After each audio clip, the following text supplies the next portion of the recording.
So it would be like very, very, very rare to have a solar system with one sun, right? So maybe this is why past civilizations believed in the possibility of a second sun. Is there truly a black hole sun? We can show this, like I stated, in many sci-fi movies, and now it's quickly becoming a reality. And that then ties back to Tesla. Why would they so believe that they thought Tesla was from Venus? So much so that the government classified documents about it and only recently declassified the documents about Tesla being an alien from Venus. So they thought, if the government is entertaining the possibility that Tesla is an alien from Venus, then you might want to consider that there could be other life out there and we could have already made contact. How many times do officials need to tell you that they have caught radio wave bursts or some type of something that could never happen unless something else is out there, right? Like 2 and 2. Here we go. For whatever reason, since the dawn of time, mankind has treated another like crap. It reminds me of the Twilight episode where God sends a plague because he's just sick of it. He's just done with it. He's like, I'm tired of this. More and more, it does seem like a survival of the fittest. And when you go in certain degrees for college, you do learn about social Darwinism, you know, things like that. And some people really think like that. It's also curious that we're living in a time where mental health is more understood and accepted than ever, yet people still want to treat each other like crap constantly. Awesome. I genuinely feel at times like I've walked into a different dimension. Were the Mayans right? Was the 2012 like the start of something different? This goes along with the rest of it. Just like social media claims to bring us together, it doesn't. It's only done far more damage than it's done good. So much so that these people have had to appear in front of the courts, but no one wants to hear that because they want to stay in touch somehow. Which, God forbid, you text over a phone. But, you know, DNA sites are locking up our family. Not my family, but, you know, some of yours. Yeah, so we found out that DNA sites are just harvesting data. Cool. In reality, this is just a game, and each one of us are the losers. There's no winning for us because we don't have a certain bloodline or lineage, whatever. Okay, here's another thing. We're meant to stand out, but not too much, right? We're meant to find ourselves as different, but not too different. You got to be able to still fit in. Just like carbon copies, you know. I was watching on this video the other day, someone was talking about how people have children now as a, like, more of a, like a, not a narcissistic thing, but like a self-serving thing, more like a selfish thing. It's not about having a family anymore. It's about getting sympathy or pity or whatever you can from this circumstance of having the child. It's like a fad, like teacup Yorkies, and you can't just get rid of them.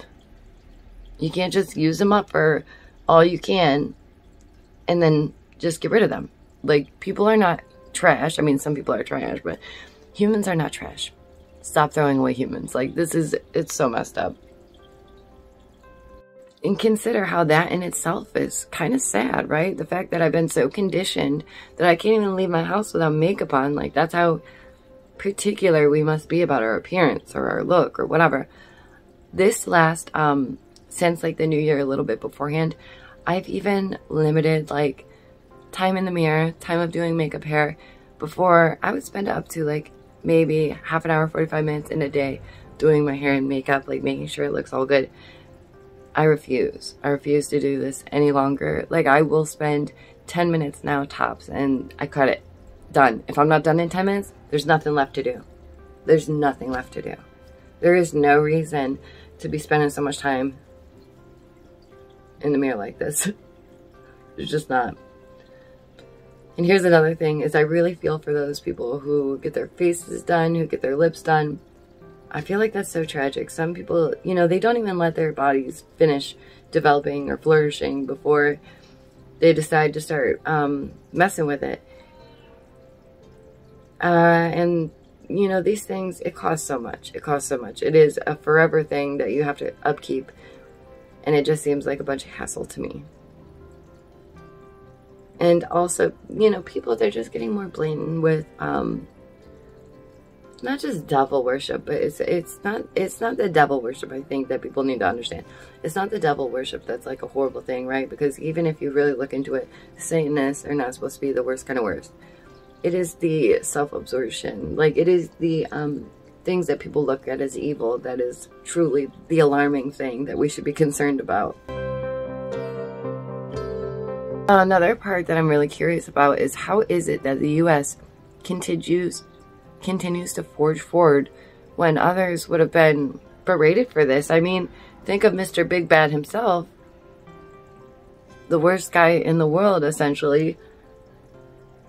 We're doing the same thing that he was ridiculed for. Does anybody realize that? Like, I don't think people get that. The U.S., let me say it again, is engaging in what Mr. Mein Kampf got in trouble for. Mr. H-Man, he was trying to get rid of what? Bell's palsy, autism, things like this. And it wasn't okay. But now it's okay because the U.S. is doing it. Here's the thing. The U.S. has always had a really big interest in what not only he was doing, but what they were doing in total. The U.S. was like, no, we want to be ahead of this. We want to be the ones on the forefront of all of that. Thus, the space race. So it's just amazing to me that, you know, the smartest in our world are trying to convince us that we're living in a simulation, while the dumbest are trying to convince us that the Earth is flat. So they say, or that, you know, they could be the smartest. It could be reversed. Who knows? Yet somehow we're still speeding towards idiocracy. Remember when we were talking about the woolly mammoths? Remember how we talked about Admiral Byrd and how he supposedly went past Antarctica and saw land and there was woolly mammoths? Okay. Well, then an article came out saying that they wanted to bring the beast back. And I thought, oh my goodness, what if they're not bringing it back? What if they're bringing it over? It would be so much easier to just bring something over than to recreate something from scratch, because how would they even begin to do that, right? It's very curious. We could be living in a time where we get to see our own version of Jurassic World. And what is this? What is this? Is it to prove that they had existed in the first place? Like, why do this? Why do this? Why do this?